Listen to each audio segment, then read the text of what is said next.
Amigos oyentes, televidentes, internautas, hermanos migrantes, esto es Ecuador TV, un café con JJ.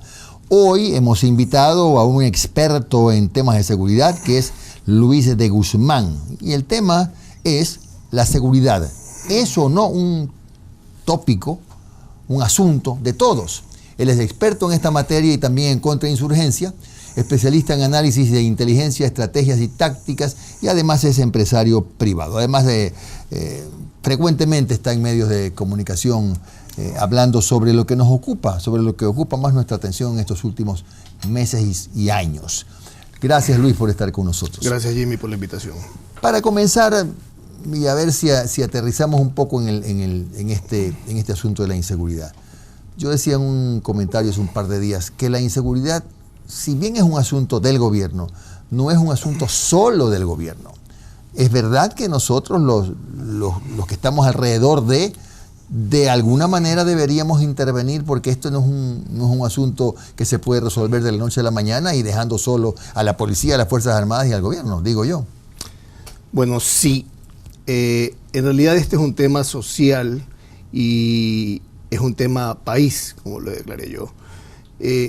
Lo que pasa es que, por un lado, si bien es cierto que las consecuencias de la inseguridad y el índice de violencia y criminalidad se lo comienza muchas veces a solamente contener y combatir a través del uso de la fuerza, es decir, a través del poder coercitivo del Estado, que el monopolio del uso de la fuerza es muy privativa solamente el Estado a través de las fuerzas del orden, como es nuestro privativo derecho ser protegidos por el Estado a través de sus fuerzas. Pero paralelamente y consecuentemente a eso, justamente también la sociedad en reflexión y solidaridad, no solamente con esa motivación que tienen las fuerzas y ese sacrificio y ejercicio que hace el Estado a través de sus fuerzas, sino además también con el de al lado, con la comunidad, es decir, comunidad bien común, ¿no? Pero es muy importante que esto vaya paralelamente con esa percepción que el ciudadano bien siente también cuando ve lo que hoy estamos viendo también, por ejemplo, todo ese contingente, ese despliegue militarizado existente más ahora en forma preventiva en las calles, en nuestra sociedad. Claro, pero Luis, a pesar de este despliegue, que efectivamente coincidimos todos los días, lo he dicho 1000 veces yo, numerosos operativos, allanamientos, ataques del ejército a las bocaminas de la minería ilegal y en términos generales, operativos, decomiso de armas, decomiso de drogas, pero los índices rojos de la criminalidad no bajan. ¿A qué se debe? A ver, principalmente porque esto, como lo he explicado yo, llegar a estos niveles de violencia y criminalidad fue un proceso. Esto lo hemos visto crecer como una bola de nieve, y no precisamente por la inmovilidad del Estado, no, por el contrario, y especialmente, diría yo, en los últimos 2 y 3 años, se comenzó a exhibir mayor participación, no se diga más aún ahora cuando se declaró bajo decreto como conflicto armado interno, en donde permitía que los militares, a través de su capacidad y mayor poderío bélico, acompañen a la Policía Nacional en el cuidado y en el resguardo de la comunidad, de sus calles. Pero, si bien es cierto, no nos olvidemos que durante muchos años, tal vez 12 o 14 años, vivimos en una falsa pacificación. ¿Ya? ¿Y qué sucedía en todo el tiempo durante esa falsa pacificación? Que el crimen organizado como tal se seguía desarrollando, creciendo, promoviendo en esas sombras, en esa oscuridad, en esa mimetización de esa falsa pacificación. Claro. ¿Qué explotó cuando ya sintió que el Estado comenzó a ejercerle presión y control y comenzó a combatirlos y erosionó la violencia, que definitivamente nos tiene rebasadas, porque asimismo aún la capacidad en todo sentido, financiero, armamentista, digamos incluso de forma dinámica de desenvolverse, los mecanismos del crimen organizado tienen rebasadas las capacidades de las fuerzas del orden. Ojo, a las capacidades, me refiero a sus capacidades logísticas, no profesionales. Claro, claro. Ahora, Luis, esto que está ocurriendo, esto es pues, que parece ser que no baja el nivel de violencia, también puede ser o es una reacción del crimen organizado frente pues al hostigamiento, al cerco del gobierno, de los militares, la policía, supongo, ¿no? Pero totalmente, porque si bien es cierto que el índice en este caso de muertes violentas ha venido sustancialmente creciendo, tanto así que al 2025 terminamos casi en 10.000 muertes violentas, pero sin olvidarnos y sin que tampoco sea una justificación o un alivio, el 95-98% de las muertes violentas ocurren entre embestidas y guerras, conflictos entre las propias mafias. O sea, ¿es verdad lo que dicen que se matan entre ellos? Sí, por supuesto. Pero no en un 100%. Pues. No, en un 95% y no te lo estoy exagerando. Ya. ¿Ok? ¿Por qué? Por varias causas. Por la pelea, la lucha de espacios, de los pases de droga, de los contactos, y muchas veces de las fuentes humanas que vendieron el uno al otro. Y la propia sucesión de liderazgos, ¿no? Cuando capturan a uno, pues otros disputan el espacio. La hegemonía criminal. Eso. Exactamente, sí. Entonces, pero hoy vemos que además, tenemos el último y más claro ejemplo, creo que se va a diario, la embestida y la retaliación contra también las fuerzas del orden, contra la propia comunidad. Mira lo que sucedió la semana pasada con el servidor policial en línea trinitaria. Así es. ¿Ya? Eso es retaliación del crimen organizado contra el Estado. Claro. Ahora, la pregunta que mucha gente se hace es, si no es suficiente la fuerza pública en las calles, la represión, ¿qué es lo que hay que hacer? A ver, yo siempre he comentado y estoy convencido que esto de aquí yo lo he dividido en dos términos. En que hay muchas cosas por atacar, pero hay muchísimas otras más por atender. El crimen organizado y la violencia que ejerce busca no solamente copar el territorio, sino cooptar su sistema. Y esto de aquí causa que se aproveche las situaciones en donde aún hay poca presencia del Estado. Ya. Es decir, Jimmy, el crimen organizado no es más que la delincuencia organizada empoderada.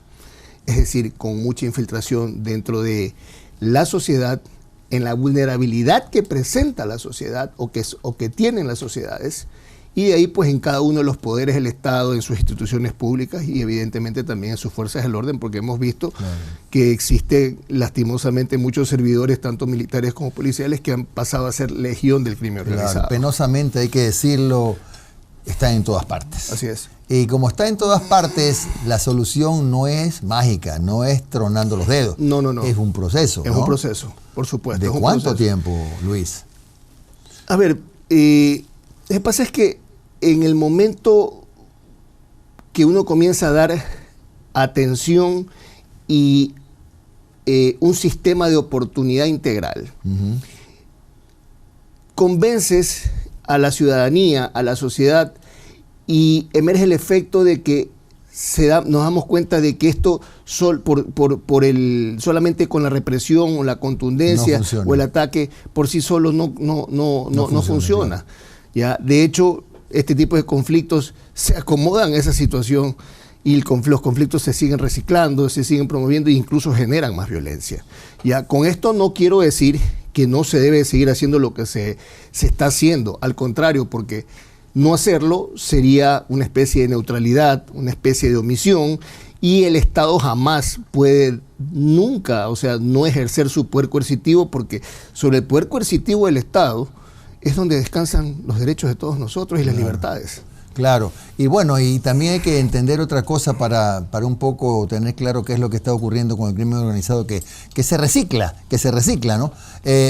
Si mañana el Ejército Nacional aparece haciendo un gran operativo en Manabí, esa gente del crimen organizado se muda provisionalmente a Esmeralda, se va a Santo Domingo y allá comienzan a dispararse las cifras. Eso pasa, ¿no? No es que se repliega. No, en absoluto. Es más, esto aquí no es personalizado, es multicelular y sistemático, Jimmy.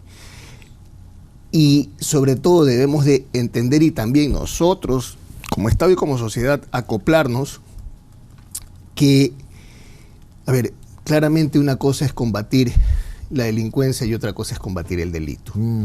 ¿Ok? Y en el efecto, lo que nos mueve primeramente es la contención y represión contra el ejercicio de la violencia. Pero el delito como tal sigue estando en las sombras, en la ejecución y en la programación, en la ideación de todos estos delitos, de lo que realmente es el negocio del crimen organizado. Porque la violencia no es el negocio del crimen organizado. Ese es su gatillo propulsor. Claro. Luis, en 1 minuto y medio máximo, antes de pasar al segundo bloque, y para que tengamos todos claro, y muchos ciudadanos lo tengan claro, dicen, pero es que en El Salvador, miren lo que hizo Bukele y es un país de paz y todos los delincuentes están presos. ¿Por qué no pasa lo mismo en Ecuador? ¿Por qué? Bueno, es muy distante y distinto. Primero que El Salvador es un país que representa casi lo que representaría aquí la provincia del Guayas en su tamaño o en su longitud geográfica. Y principalmente porque lo que Bukele ha combatido y sigue combatiendo allá son grupos criminales. Lo de aquí es crimen organizado. Es diferente. Y algo especialmente que ha sucedido, él ha tenido como ventaja en El Salvador y ha existido en su momento en otros países, es que allá existe un poco más de verdadera institucionalidad, cosa que aquí lastimosamente no la hemos alcanzado. Incluso muchas veces un poder se contrapone contra el otro, no con el ánimo de protegerlo, cuidarlo o inspeccionarlo, sino de atacarlo, de agredirlo, de anularlo. Y eso sucede, o sea, el mayor ejemplo, Bukele ha encerrado un poco más de 40,000 pandilleros. Pregúntame, pues, si uno solo ha salido de prisión después de su encarcelamiento. Claro, acá en ¿Y acá cambio, qué sucede? Ahí la puerta giratoria, ¿no? Entran y dan la vuelta. En el segundo bloque vamos a continuar con Luis de Guzmán hablando de, entre otras cosas, ¿cuánto pesa o cuán fuerte es la incidencia de nuestro vecino que nos tapa, nos llena de color blanco las calles del país con la droga que sale de Colombia? Vamos a conversar de eso y otras cosas más cuando volvamos.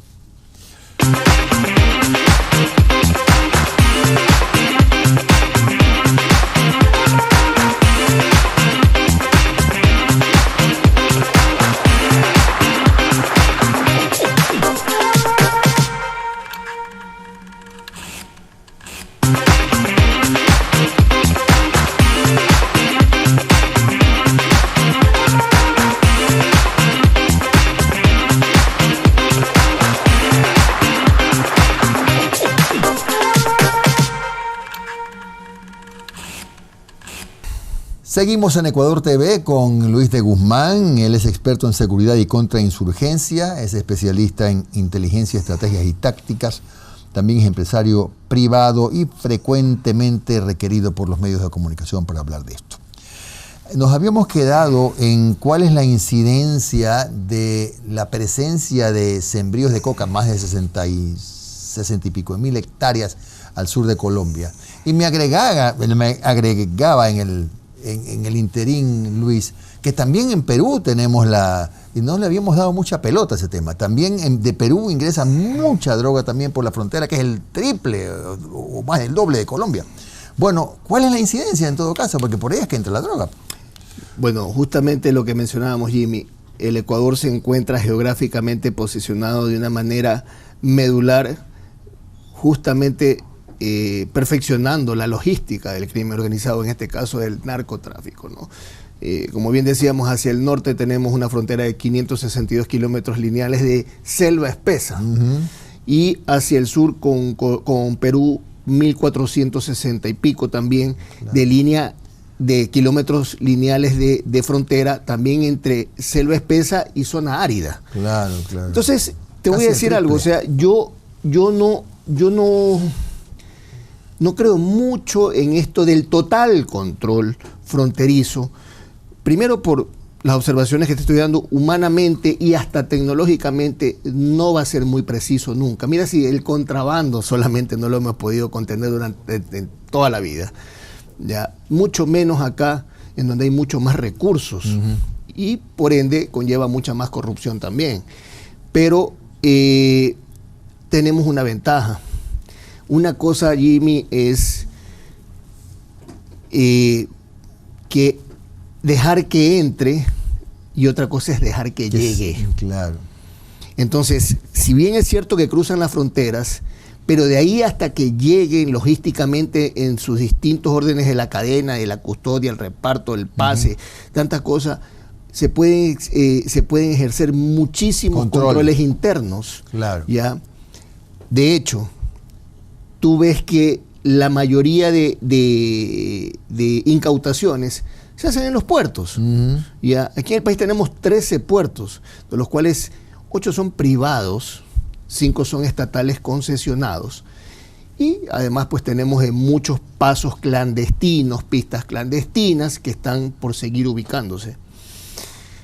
Y más aún, teniendo nosotros el dólar como nuestra moneda solos en toda la región, es lo que facilita, o en este caso causa mayor facilidad para el lavado. Es más atractivo. Para el lavado es mucho más atractivo. Luis, ¿qué porcentaje de la droga que entra a través de Colombia y Perú al Ecuador sale de los puertos de esos, bueno, tendré que generalizar, de esos 13 puertos hacia Estados Unidos y Europa? Bueno, es que no solamente sale de los puertos, sino también de rutas y de zonas y de más pequeños puertos pesqueros en donde salen las narcolanchas, porque no toda la contaminación se hace directamente pero la mayor parte, en puertos, supongo, sino también en alta mar también se hace.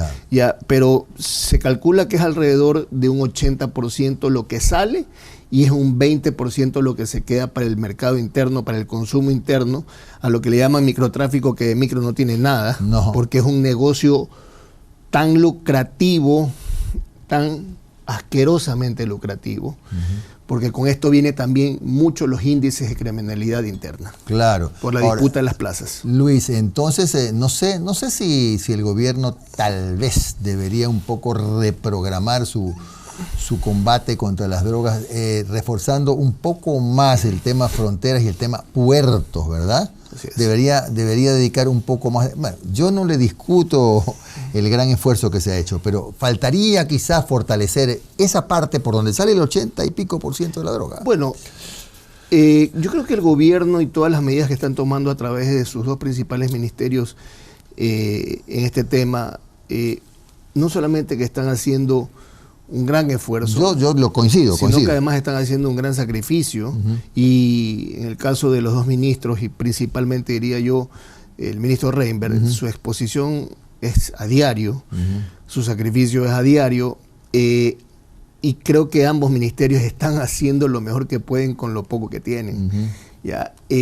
Y sí, las revisiones de estrategias en este sentido siempre deben de ser constantes. El crimen organizado tiene una particularidad, no solamente que se acople, se adapta a la forma en la que los combaten o los contienen, sino que ellos se mueven de una manera muy dinámica y además muy influyente. Claro, pero Luis, ¿y qué se puede hacer para seguir trabajando en el combate del lavado? Puesto que, perfecto, la droga entra por el norte, por el sur, yo creo que más por el norte que por el sur, independientemente de eso, sale por los 13 puertos, etcétera, etcétera.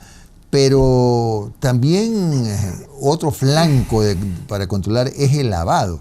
Y los narcos están cada vez más especializados en lavar. De hecho, últimamente apareció un nicho nuevo que es el de los chicos y chicas emprendedores de San Borondón, que además yo creo que no es solo un tema de San Borondón, yo creo que también hay otras provincias donde está pasando lo mismo. No, por supuesto. A ver, Jimmy, yo lo he dicho y lo voy a repetir ahora aquí contigo. El verdadero negocio y finalidad del narcotráfico es que la droga, una vez que esté convertida en dinero, poder diluirla e introducirla dentro del sistema financiero de distintas maneras, a través justamente de todo lo que configura el lavado, porque vender droga es solamente su trabajo, pero ese no es su negocio. Y el ataque al lavado es justamente el más contundente golpe que se les da, porque estaríamos de esa forma golpeando ya a su ganancia y no solamente a su inversión, que es cuando lo que se le hace cuando le incautan la droga. Que no con esto quiero minimizar, y está muy bien que, o sea, lo aplaudo la cantidad de droga que se ha incautado y que se debe seguir haciendo, pero el mecanismo para poder atacar el lavado, yo te decía fuera de cámara, mira, aquí sucede que hay muchos entes de control, ¿ya? Pero que no trabajan todavía de manera articulada. Y más allá de que trabajen de manera articulada, debería de existir una especie de fuerza, de grupo, de fuerza de tarea, le llamo yo si hablamos en temas de seguridad, ¿ya? Que sea única y exclusivamente para detectar el lavado, en donde esté integrada la UAFE, el SRI, la Superintendencia de Bancos, la Superintendencia de Compañías, la Fiscalía. Déjame agregarte el registro de la propiedad. Por supuesto, registro de la propiedad, el registro mercantil y las dos unidades de inteligencia de las fuerzas del orden, tanto de la Policía Nacional como de los militares, para que en una sola comisión y con una dirección y una exclusiva dirección de detectar esta cuestión. Y sí sería muy bueno, pues, con una ayuda de una comisión también de los Estados Unidos. A ver, has tocado un punto importante. En este momento, según tenemos conocimiento, la Fuerza Delta, o algunos instructores de la Fuerza Delta, está capacitando a la policía. Tenemos la base de Manta, que no es militar, pero es un tema de estrategia, de comunicación, etcétera, de inteligencia. Perdón que te interrumpa. Lo que se inauguró hace 2 días, que es lo que yo más aplaudo, el nuevo centro de inteligencia aquí en el país, que he hecho con los europeos. ¿Ah, sí? Eso, justo iba llegando a eso. ¿Qué tan importante es la cooperación internacional? Y despojarnos de este tema de que la soberanía y que la soberanía. Yo creo que la soberanía es que vivamos en paz, que la gente pueda salir tranquila, que la gente coma, que estudie. Que no tengamos coartada nuestra libertad. Soberanía, ¿Qué tan importante, digo, es la ayuda extranjera? Es que el narcotráfico es un tema global. Claro. Y aquí en Latinoamérica mucho más un tema regional. Entonces, el interés, yo creo que así mismo, evidentemente es global, ¿no? Así que para nosotros es sumamente importante, sumamente útil, sumamente medular la intervención con mayores capacidades de los países que bien se puedan unir a nuestra lucha. Y te decía el tema, por ejemplo, de inteligencia, ¿no? Sabes, Jimmy, que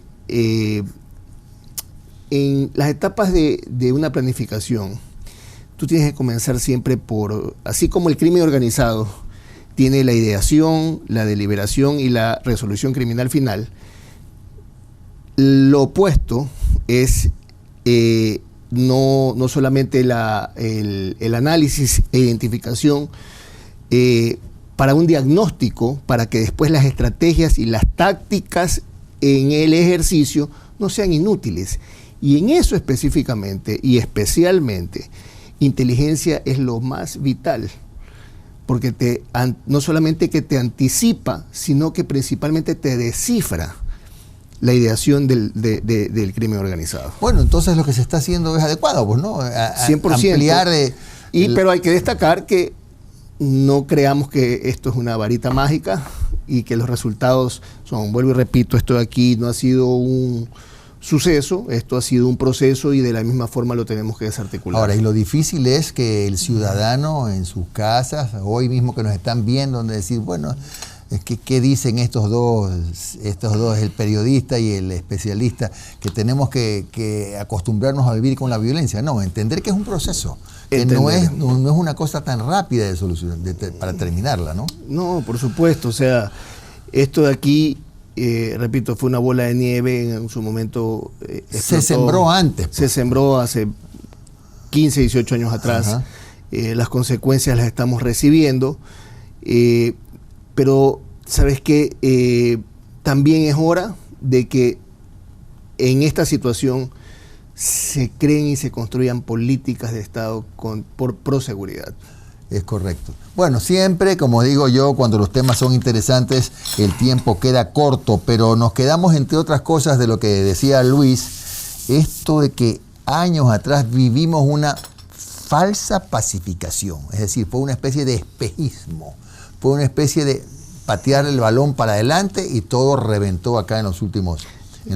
Y no solamente que reventó, sino que eso ayudó a la proliferación de la actividad. Y a la consolidación de las mafias, de los narcos. Así es, totalmente. Gracias a Luis de Guzmán, que nos ha acompañado hoy para hablar de la seguridad, que es lo que fundamentalmente nos ocupa. Con ustedes, amigos televidentes, volveremos mañana viernes a las 10 de la noche por Ecuador TV. Que descansen.